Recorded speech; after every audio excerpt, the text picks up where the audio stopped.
On October 31st, 2010, AMC launched the hit zombie TV series The Walking Dead. Today, an average audience of 14.4 million watch Rick Grimes and his fellow survivors take on the sinister walkers. The Walking Dead may be fiction, but the Zombie Research Society, a body of academics, points to the existence of contemporary diseases that could cause the very same disaster depicted on the TV show. So, could The Walking Dead really happen?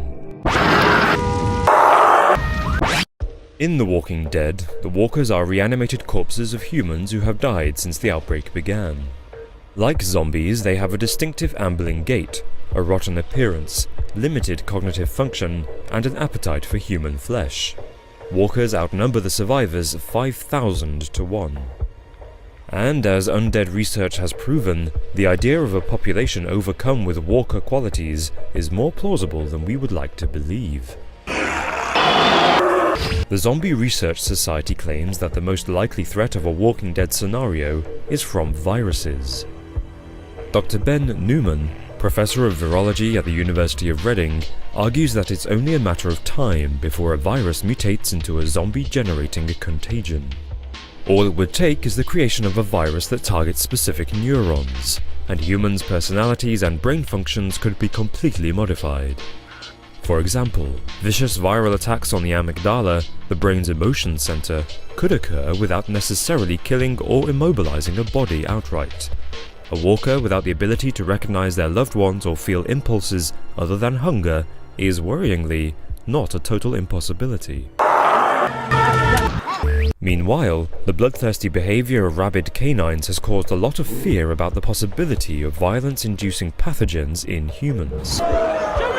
Rabies is transmitted by bites from infected animals, and it's known to cause vast mental impairment, aggressive behavior, and delusions. Luckily, human-to-human transmission is uncommon, but it is theoretically possible that the disease could be passed on through a zombie bite. Mad cow disease also results in characteristics reminiscent of the living dead. Its symptoms include speech impairment, reduced coordination, changes in mobility, and severe personality transformations. Although it's currently caused by the consumption of contaminated meat, a variation that allowed the disease to pass between humans could spell catastrophe. Moreover, an even scarier possibility is that these fateful mutations could occur deliberately. Terrorist groups could use genetic engineering to modify existing viruses for use as bioweapons against entire populations. In 2014, researchers from Wageningen University successfully developed the first artificial virus. If this technology were to fall into the wrong hands, a zombie apocalypse virus could be administered on a devastating scale. And it's not just viruses that could cause a zombie apocalypse. There are a number of harmful toxins that have been known to generate zombie-like symptoms. Desomorphine, for example, is a highly addictive sedative that has gained a reputation as a flesh-eating zombie drug. Used by 1.1 million people in Russia alone, the substance causes severe damage to skin tissue, meaning addicts often resemble the pale, decaying figures we associate with the undead of our TV screens. And in Colombia, authorities are reporting an increase in the use of scopolamine, which makes victims totally compliant. In 2012, criminals dosed over 1,200 people with the drug and made them commit crimes ranging from burglary to grievous bodily harm. In many cases, the victim lost all sense of identity or purpose and had no recollection of events, even once the effects of the drug wore off.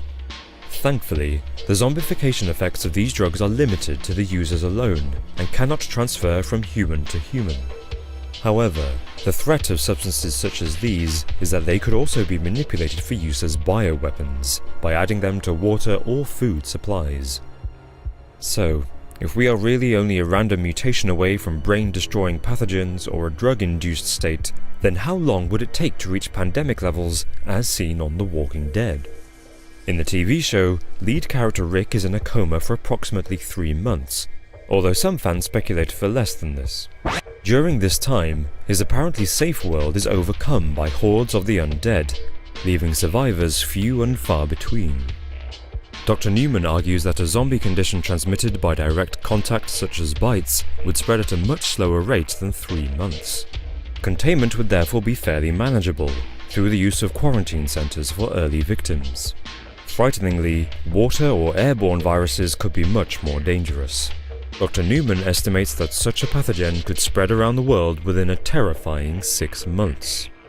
Considering that the inhabitants of the Walking Dead universe were probably infected in this way, the show's timescale is disturbingly close to how real events could unfold.